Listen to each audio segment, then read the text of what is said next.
겠습니다. 주님의 이름으로 사랑합니다. 가족들도 인사하십시오. 옆에 사람 보시고 선포하면 안 하던 것도 하게 돼요. 사랑하라는데 사랑하겠다는데. 시편 31편이 꽤 긴데요. 전쟁터 같은 세상에서 어떻게 살아야 합니까? 라는 제목을 정해봤습니다. 오늘 본문은 원수들의 공격을 받은 다윗이 그 위태로운 현실에서 긴급하게 하나님께 도움을 청하면서 부르짖는 기도라고 할 수 있습니다. 주석을 따른다면 하나님을 전혀 모르는 나라나 혹은 하나님을 전혀 모르는 사람들에게 당하게 되는 전쟁 또는 위협, 협박, 공갈, 조롱 등 갖가지 공격의 이기 속에서 하나님께 구원을 호소하는 비탄시, 이렇게 정리를 하는 것 같습니다. 그래서 이 시편 시인은 불신자들이 세상을 다스리는 로마의 박해 시대나 이스라엘의 이방 나라에 둘러싸여 공격받고 있었던 시대에나 해당되는 시편이 아니냐라고 말을 하는 사람이 있을지 모르겠어요.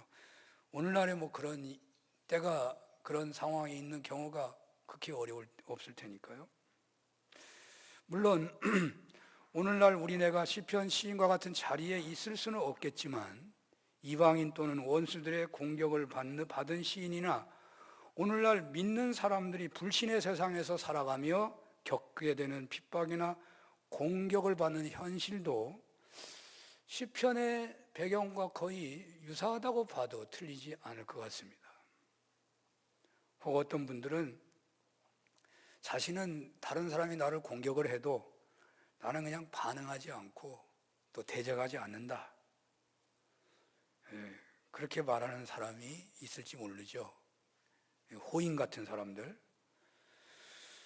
그래서 나는 세상이 전쟁터 같지만 나는 언제나 웃으면서 평화롭게 살아. 그렇게 말하는 사람이 있을지 모르지만 주님께서 이 세상에 오셔서 세우기 시작한 하나님의 나라가 아직 이 세상에 완성이 되지 않은 현실이기 때문에 그 나라를 세우는 데 함께하는 신앙인들은 그 나라를 세우는 것을 방해하는 세력하고는 어쩔 수 없이 영적 전쟁을 치르게 되어 있는 것입니다. 그러므로 우리가 적이 없다는 것은요, 자신이 적과 내통하고 있거나 아니면 적도 아니고 아군도 아닌 양다리를 걸치고 있거나 하는 경우가 아닐는지, 하나님 나라를 세우는데 힘이 될 수 없는 사람이거나 또는 적군의 포로로 잡혀있는 현실이기에 별로 적들의 주의를 받지 못하고 있는 그런 실정에 놓여 있는 경우도 있을 것입니다.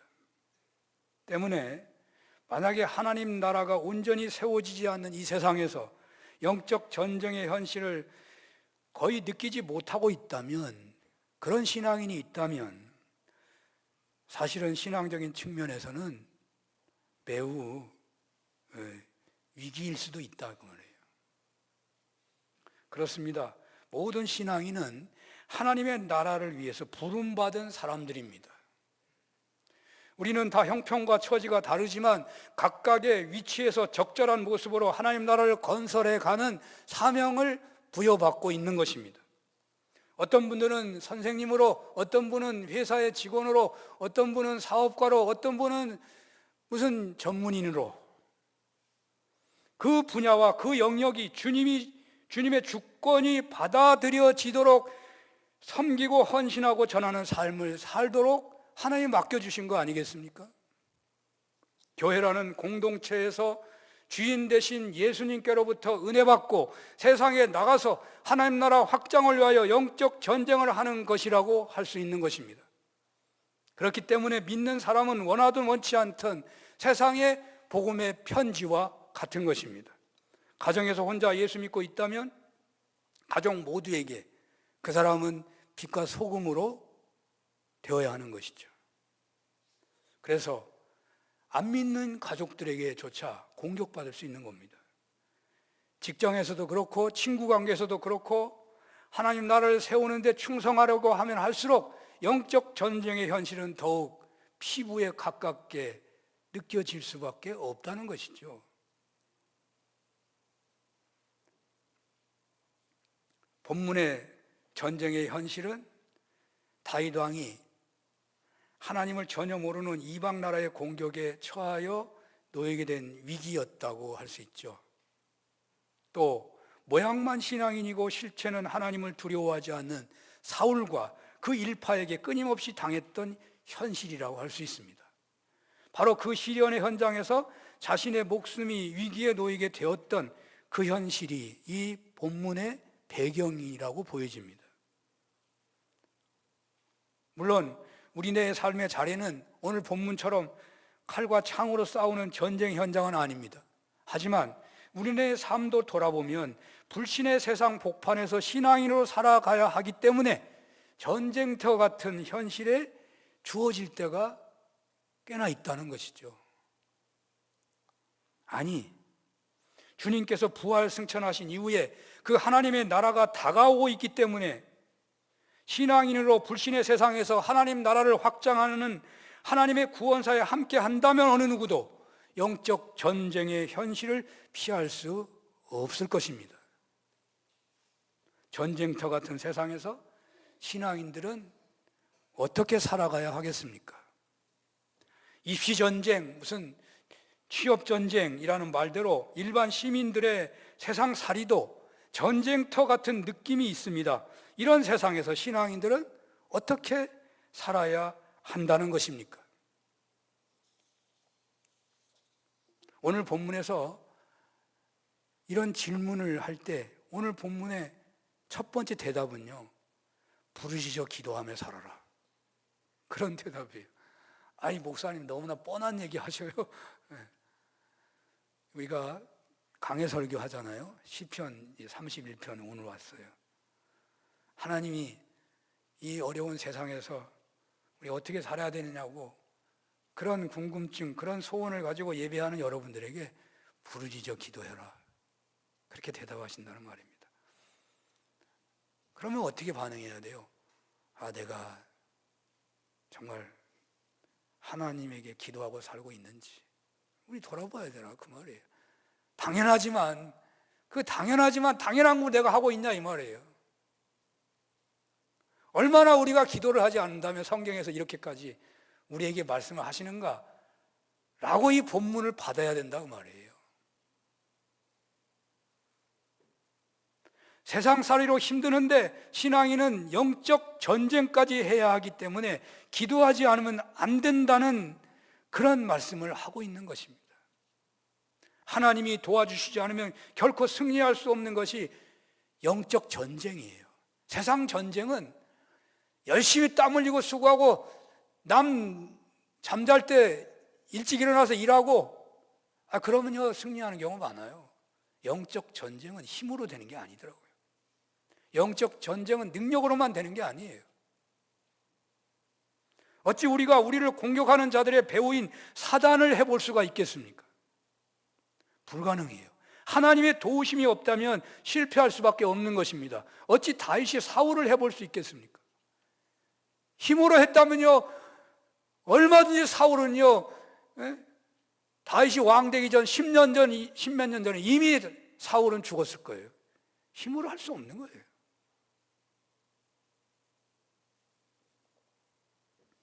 그러므로 영적 전쟁에서 첫 번째로 취해야 할 태도를 하나님께서요 기도하라고, 부르짖어 기도하라고 말씀하고 있는 겁니다. 절대적으로 하나님을 신뢰하는 그 믿음 안에서 하나님께 어떤 시도보다 앞서서 부르짖어 기도하라고 말씀하고 있는 것입니다. 1절에서 4절을 한번 볼까요? 다 같이 읽어보겠습니다. 시작. 여호와여, 내가 주께 피하오니 나를 영원히 부끄럽게 하지 마시고 주의 공의로 나를 건지소서. 내게 귀를 기울여 속히 건지시고 내게 견고한 바위와 구원하는 산성이 되소서. 주는 나의 반석과 산성이시니 그러므로 주의 이름을 생각하셔서 나를 인도하시고 지도하소서. 그들이 나를 위하여 비밀이 친 그물에서 빼내소서. 주는 나의 산성이시니이다. 아멘. 시인은 주님께 피하면서 부르짖고 있는 거죠. 그리고 동시에 하나님께 확실한 신앙 고백을 하고 있습니다. 긴급하게 건져달라고, 구원해달라고, 빼내달라고, 지도해달라고, 인도해달라고, 그물친 그물에서 놓이게 해달라고 기도하고 있지만 동시에 믿음의 고백을 하고 있다니까요. 기도 주님만이 나의 반석이시고 산성이십니다. 시편 시인은 위기 속에서 하나님께 SOS를 타전하는데 오직 하나님께만 부르짖을 수밖에 없다며 오직 하나님만이 나의 산성이시고 나의 반석이시라고 고백하고 있다니까요. 여러분들이 어떤 유력자를 찾아가서 도움을 청한다고 합시다. 청하러 가가지고 도와주지 않으면 다른 사람 가면 되지 뭐. 그러고 가가지고 도움을 받을 수 있겠어요? 당신이 안 도와주면 나는 끝장이라고. 나를 도와줄 사람은 오직 당신밖에 없다고. 아마 그렇게 매달려야만, 그리고 그런 태도를 취해야만 도와주지 않을 사람도 도와주지 않겠어요? 당신밖에 없다고.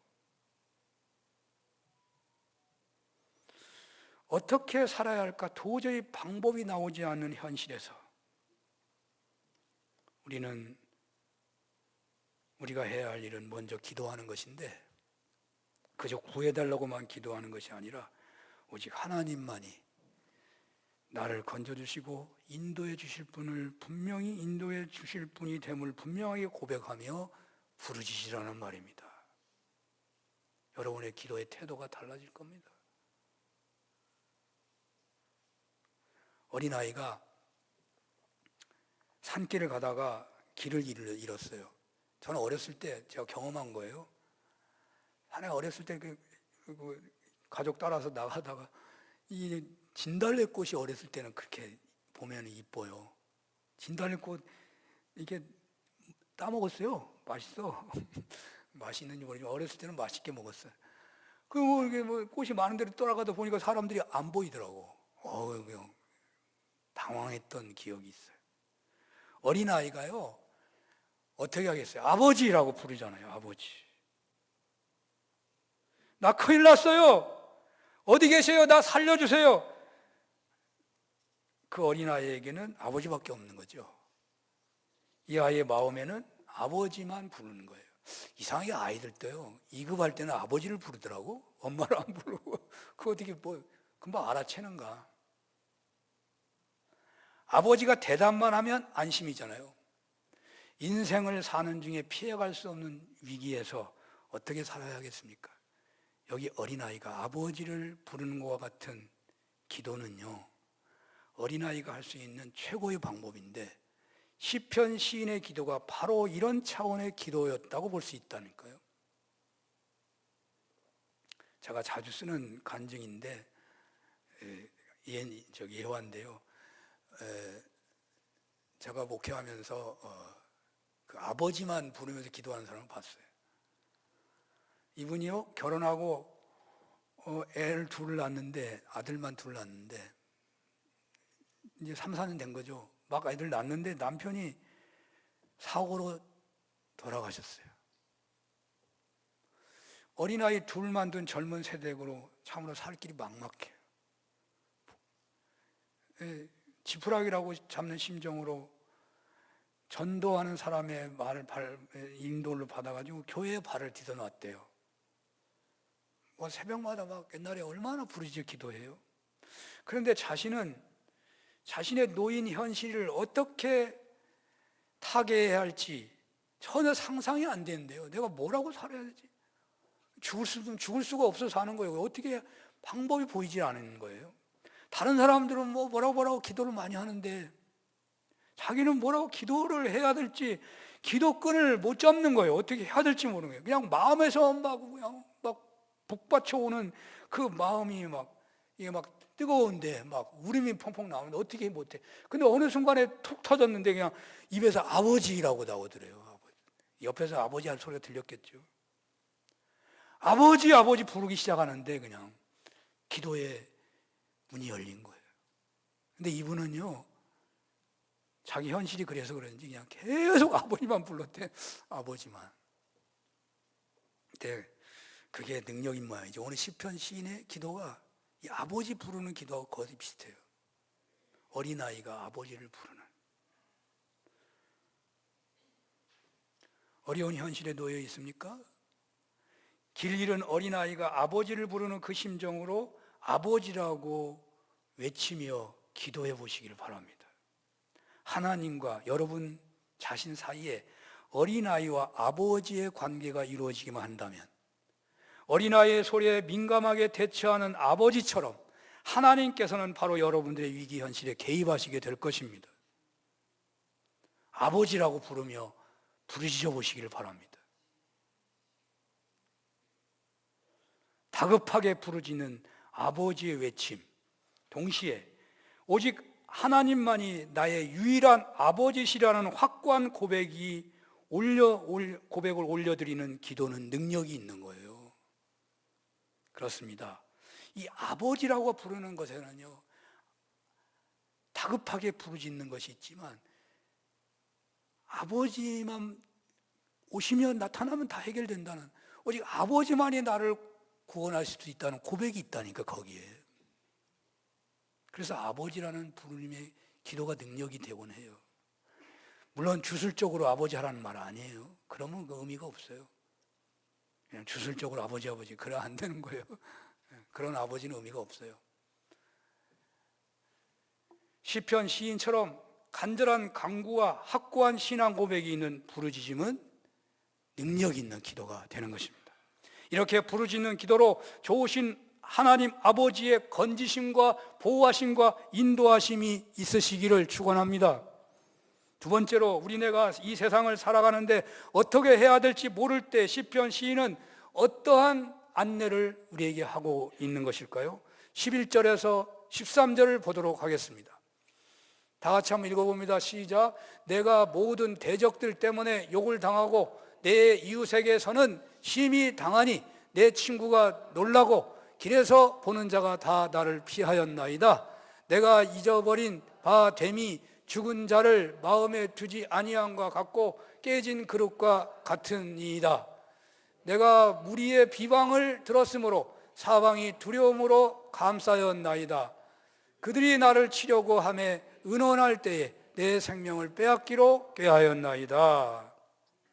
아멘. 아버지라고 부르던 아이에게 아버지가 이게 인기척이 느껴진다면, 이 아이는 이제 아버지만 부르다가 뭐라고 하겠어요? 아버지, 여기 뱀 나타났어요, 뭐 한다든지, 아버지 나 넘어져서 피나요. 이게 무슨 말을 하기 시작해. 처음에는 아버지만 부르다가 아버지가 있는 것 같아. 그러니까 이제 그냥 아버지만 부르면 아버지가 금방 안 오잖아요. 아니, 사고가 났다고 해야 급히 뛰어오지. 그러니까 자기 얘기를 하기 시작한다. 시편 시인은 대적과 이웃들에게 욕을 당하여 내 친구들이 놀라고 지나가는 자들이 나를 피한다고 말하고 있어요. 욥이 그 끔찍한 현실에 놓이니까 다 떠나잖아요. 다 떠나요. 끔찍하고 참혹한 처지에 놓이면 친구들조차도 도망가는 거예요. 이웃이 다 없어지는 거예요. 그렇습니다. 사방의 원수들, 대적들에게 공격을 당하여 파산 직전이거나 질병의 고통으로 온몸이 만신창이가 되었거나 혹은 세상 사람들에게 비방을 받아서 견디기 어려운 처지에 놓이게 되었다면 어떻게 살아야 할까요? 하나님 아버지께 어린아이가 나 어떻게 되었어요? 라고 외치는 것처럼 현실을 있는 그대로 하나님 앞에 드러내라는 것입니다. 하나님 앞에 자신의 실체를 드러내라는 것입니다. 여러분, 믿는 사람이 하나님 앞에 자기의 있는 내용을 드러내지 않는 사람이 있을까 생각할지 모르겠어요. 그러나 제가 체험하는 사람들 얘기를 들어보면 진짜 체험할 때는 자기의 모든 삶이 다 드러난다 그러잖아요. 진짜 기도할 때는 그렇게 기도하는 거예요. 우리가 생각하는 거, 기도하는 거, 보통 기도는 자기 욕심에서 기도하는 경우가 많아요. 자기 떠오른 것만 하는 거예요. 다 고백하는 게 아니에요, 실상은요. 진짜 자기 얘기는, 특히 자기의 잘못이나 자기의 실수나 자기의 약점은요, 잘 말을 못하는 겁니다. 사람들이요, 아무리 친하다고 해도 자기 자신을 드러내기가 쉽지 않아요. 그리고 숨기잖아요. 내가 솔직하게 다 말한다 하지만 뭔가 숨기고 있는 게 다 있어요. 다른 사람에게 숨긴다고요? 어떻게 다 말을 해요? 못하죠. 이렇게 사람들에게 숨기는 것이 놀랍게도 하나님께 숨기는 결과가 되는 경우가 많다는 것 또한 생각해 봐야 합니다. 인간의 모습이 그렇다는 거예요.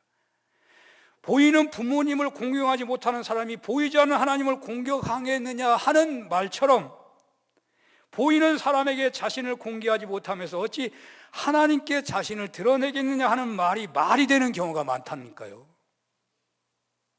물론 아무에게나 말을 하라는 말은 아니에요.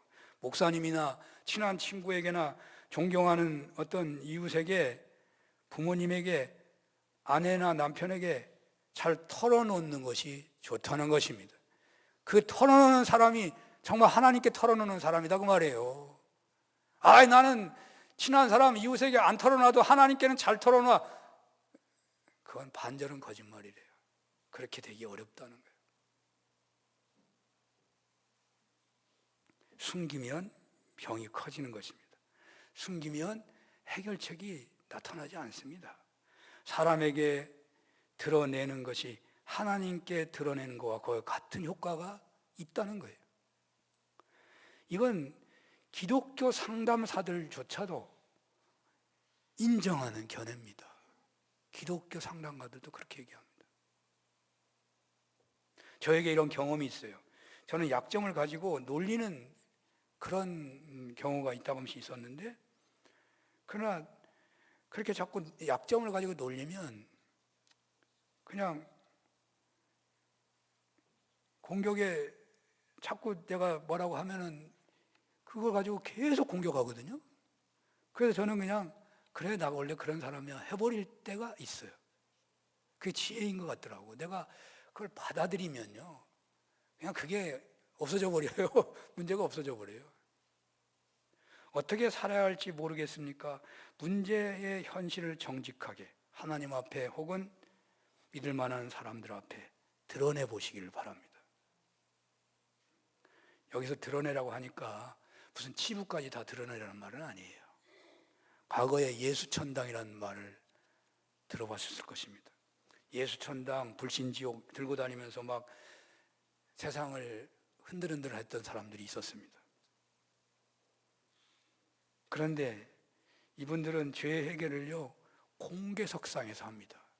목사고 장로고 간에 교회 석상에서 자기의 치명적인 죄를 그냥 고백해버려요. 야, 그 대단하더라고. 그리고 그냥 눈에서 불이 번쩍번쩍해. 사람들이 두려움이 없어. 때로 다니면서 말이에요. 지역 전체를 전도한다고 다녀요. 무시무시하더라고. 저는 그때 무슨 일이 일어나겠네. 처음에는 의아하게 봤어요. 저 사람들은 다시는 죄를 짓지 않겠네. 여러분, 그렇게 회개하면 다시 죄 안 짓나요? 인간은 인간이에요. 그렇게 착각하고 있는 거예요. 그렇게 하면 죄를 안 짓는 줄 알고. 여러분, 회개하면서 손으로 혈서를 쓰면서 회개해 보셨어요? 다시는 죄를 안 지켜서 나 혈서를 쓰고 회개를 한다. 그래서 또 죄져요. 그게 인간의 교만일 수 있어요. 정말 하나님 앞에 겸손하게 부르짖어 성령의 도우심을 청하지 않고 자기 의지로 회개하려고 그래요. 그 예수천당 열심당들은 공개적인 고백을 통해서 처음에는 어마어마한 은혜를 받고요, 대단한 역사가 일어난 것 같았어요. 그러나 얼마 못 가서요, 그 무리는 한국교회에서 사라졌어요. 지금 어떤 모습으로 있는지 모르지만, 어떤 이단으로 남아있는지 모르지만, 그러므로 자신을 드러내되 하나님 앞에서야 무제한으로 하겠지만 사람들 앞에서는 영화에 19금이 있고 15금이 있고 그러잖아요. 19세 이상은 봐야 된다, 이하는 보면 안 된다, 뭐 이런 것이 있는 것처럼 우리도 그런 수위는 조절할 수 있어요. 아무튼 무조건 다 취하고 더러운 얘기를 막 하라는 말은 아니거든요. 그러나 자신의 약점이나 자신이 놓인 현실들은 고백할 필요가 있다 이 말이에요. 아버지라고 부르면서 절박하게 자신의 처지를, 자신의 현실을 낱낱이 드러내는 기도를 해보라는 것입니다. 그리고 어떻게 살아야 할지 모르는 현실에서 세 번째 시도는요, 무엇일까요? 아버지라고 부르자마자 자신의 모든 현실을 하나님 앞에 낱낱이 다 드러냈다고 해서 응답이 바로 되는 것은 아니라는 거예요. 어쩌면 드러낸 것 같은데 안 드러낸 게 많아요. 거기에 회개가, 여러분 회개라고 하는 건 진짜로 은혜 받을 때 그 진짜 회개예요. 그거 뭐 한이 없는 겁니다. 한이 없는 거예요. 자신의 현실을 드러내므로써 해결될 것 같지만 또 해결되기도 하지만, 그러나 대부분 그 정도로 문제가 물러가거나 해결되지 않는 경우가 많다고요. 그래서 시편 시인은 고통 중에서도 굴하지 않고 계속 주님의 구원을 구해야 한다고, 계속해서 이어서 인내하면서 계속 기도해야 한다고 말씀하고 있어요. 14절 15절을 보겠습니다. 여호와여, 그러하여도 나는 주께 의지하고 말하기를 주는 내 하나님이라 하였나이다. 너희 앞날이 주의 손에 있사오니 내 원수들과 나를 핍박하는 자들의 손에서 나를 건져주소서. 여전히 어려움이 계속되고 있습니까? 아버지 부르고 막 자기 속을 다 드러내면서 부르짖어 기도했습니까?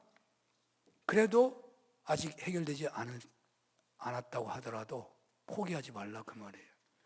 어둠이 짙을수록 새벽이 가까운 법이죠. 이스라엘 여호수아 일행은 여리고성을 한 번 돌았을 때 혹은 두 번 돌았을 때 여리고성이 무너지지 않아요. 7번을 돌으라 그래요. 나하만 장군이 문둥병이 치료받을 때 엘리사가 너 요단강에서 문둥병 치료받아라, 씻어라, 3번만 씻어. 우리가 말하면 3-4번이 중요하잖아요. 3번 씻으면 됐지. 그런데 나하만에게 뭐라? 7번을 씻으라 그래요. 7번. 여기 7번이라는 꽉 찬 숫자를 말합니다. 완전수예요. 하나님이 요구한 만큼 하라는 거예요. 마찬가지로 우리가 처한 어려움의 현실도 채워져야 할 시간이 있다는 거예요. 사람마다 다 달라요. 하나님이 우리에게 네가 변해야 할, 네가 은혜 받아야 할 그 시간이 있는 것을 하나님이 아시는 거예요. 마찬가지로 우리가 처한 어려움의 현실에서 우리는 그 응답이 있기까지 인내하며 간구해야 한다는 거예요. 끈질긴 기도, 야복강에서의 야곱의 기도가 바로 여러분들의 기도가 되었으면 좋겠습니다. 끝으로 광야 같은 세상, 전쟁터 같은 세상, 영적 전쟁의 세상에서 우리 신앙인은 어떻게 살아야 할까요? 어렵고 참으로 힘들겠지만 오늘 시인은 승리의 노래를 부르라고 말합니다. 갑자기 아직 해결이 안 되는데 승리의 노래를 부르라고 말씀하십니다. 19절 한번 볼까요? 주를 두려워하는 자를 위하여 쌓아두신 은혜, 곧 주께 피하는 자를 위하여 인생 앞에 베푸신 은혜가 어찌 그리 큰지요. 은혜가 어찌 그리 큰지요. 이건요, 찬송하고 있는 겁니다. 20절이요. 주께서 그들을 주의 은밀한 곳에 숨기사 사람의 꾀에서 벗어나게 하시고 비밀이 장막을 감추사 말다툼에서 면하게 하시리이다. 이것도 결론을 말하고 있기 때문에 찬송입니다. 시인은 구원과 승리를 확신하면서 미리 찬양하고 있는 것입니다. 승리하고 부르는 찬송도 상당히 귀한 거지만 아직 환란이 계속되고 있는데, 적의 공격이 남아있는데 하나님께 영광을 누리는 찬송을 하기는 쉽지 않죠. 그러하기 때문에 이러한 찬송은 더 주님께 영광이 되는 것입니다. 예수님께서 산상수훈에서 핍박을 받을 때 오히려 기뻐하고 즐거워하라고 하셨는데 이 말씀도 이런 측면이 있는 거죠. 전쟁터 같은 세상 현실에서 어떻게 살아야 하겠습니까? 승리를 노래하며 살아라는 것입니다. 그리고 마지막으로 당부는 이렇습니다.